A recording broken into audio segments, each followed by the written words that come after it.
Emmanuel Macron a-t-il perdu la raison? Je ne crois pas. Il ne le croit pas, mais nous, est-ce que nous le croyons?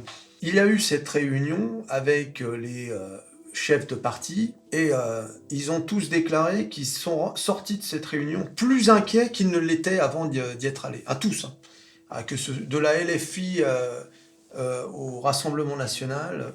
Emmanuel Macron leur a dit aucune limite au soutien français à l'Ukraine et aucune ligne rouge, a-t-il dit. À huis clos, le chef de l'État leur a présenté les résultats de la conférence internationale pour amplifier le soutien militaire à l'Ukraine organisé la semaine dernière à Paris. Selon BFM TV, Emmanuel Macron aurait commencé par un propos introductif d'une vingtaine de minutes avant de projeter des cartes du front ukrainien sur des écrans pour faire le point sur la situation.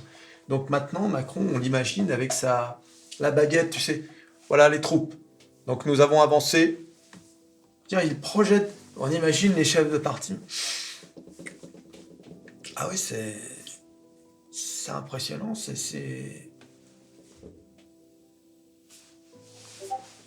Les gens devaient se demander qu'est-ce qui se passe là, j'ai pas compris. On est en guerre là ou...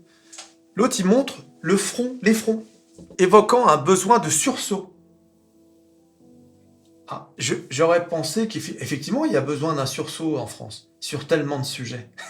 Ah oui, il a fait part de son inquiétude face à l'avancée des Russes sur le front et a mentionné les cyberattaques menées par Moscou. L'avancée des Russes sur le front ukrainien. Hein.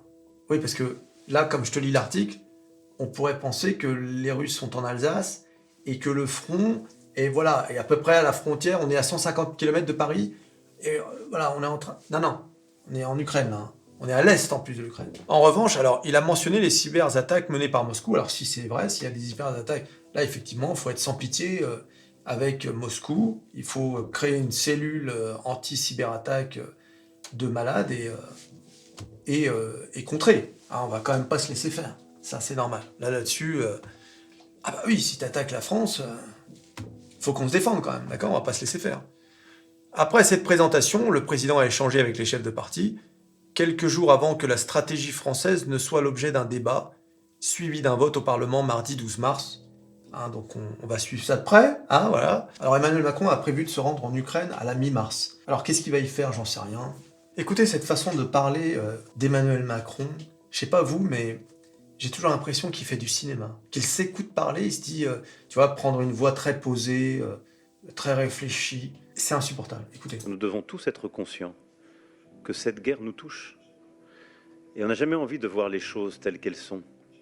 Mais nous devons être lucides, ça fait 2 ans maintenant, que nous répétons à longueur de conférences de presse, la guerre revient sur le sol européen. Cela fait 2 ans, nous avons révélé l'étendue des matériels déjà livrés, les montants déjà livrés. Est-ce notre guerre ou n'est-ce pas notre guerre? Pouvons-nous nous détourner? Ah bah, on peut répondre. Pose la question aux Français. Tu vas voir la réponse, elle va être cinglante. Que les choses peuvent continuer à se jouer?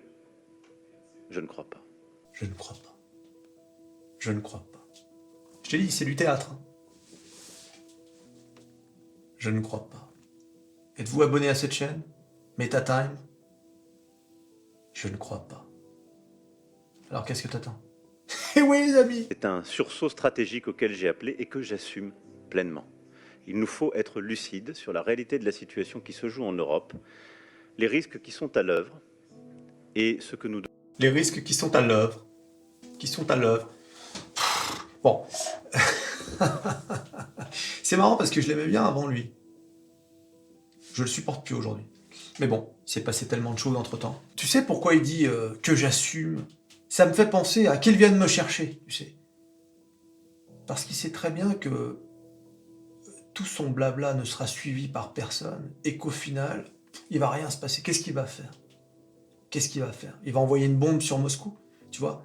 Il sait très bien qu'au final, derrière, il y a l'OTAN. C'est ça la vérité. C'est pour ça qu'il se permet de... Voilà, que j'assume pleinement. Tu n'assumes rien du tout. D'accord? Si tu assumais vraiment, t'enverrais l'armée française en Ukraine. Voilà. Ce serait ça, un mec qui assumerait. Il enverrait l'armée française. Voilà.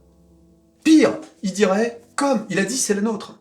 Il a posé la question, il a dit c'est notre guerre. si c'est notre guerre, parce que quand il pose la question, c'est une question rhétorique. Ça veut dire que la réponse, c'est pour lui que c'est notre guerre. Bah dans ce cas-là, il faut déclarer la guerre à la Russie. Donc il assume pas. C'est du flanc. C'est du flanc, mais qui, avec un accident, peut nous amener à la catastrophe. Vous avez vu ce qu'ont répondu les Russes. Que vu qu'il n'y a plus de ligne rouge, alors pour nous, vis-à-vis de la France, non plus, il n'y a plus de ligne rouge.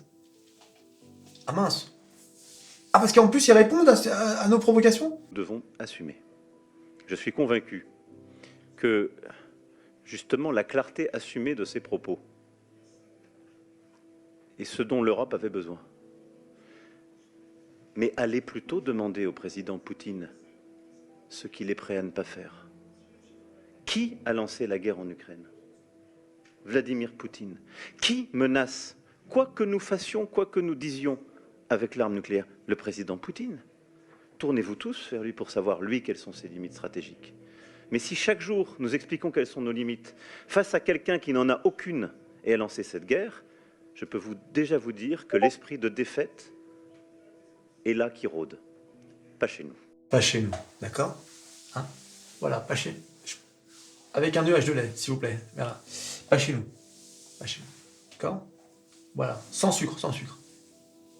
On n'est pas sérieux. On n'est pas sérieux. D'après les experts, on n'a même pas 3 jours de munitions. Bon, que tu sois pour ou contre l'intervention en Ukraine, que tu sois pro-ukrainien, pro-russe, ici, tout le monde a le droit d'avoir la vie qu'il veut. Mais le problème avec Emmanuel Macron, c'est qu'il fait du cinéma à longueur de journée. Du cinéma. En plus, il crée une tension avec les Européens. Les gens se disent, mais qu'est-ce qu'il raconte? Il est devenu fou. Les Américains ne le suivent pas. Les Américains, en plus, ils sont en pleine campagne électorale. Ils ont autre chose à faire. On ne comprend rien de ce que fait cet homme. Il y a 2 semaines, il était en train de s'énerver au Salon de l'Agriculture. Et là, il lance quasiment des menaces que la France va désormais intervenir. Et il n'y a aucune limite, aucun parti politique ne le suit. Il est seul. Même au sein de Renaissance et d'Horizon, enfin, de ses alliés, même là, on se regarde. Qu'est-ce qu'il raconte? Qu'est-ce qui se passe avec Emmanuel Macron? Et c'est pour ça que je reprends la question du début. A-t-il perdu la raison? Voilà, si t'as aimé la vidéo, abonne-toi, like, share, partage, pardon. Et on se revoit à la prochaine vidéo. Allez, salut!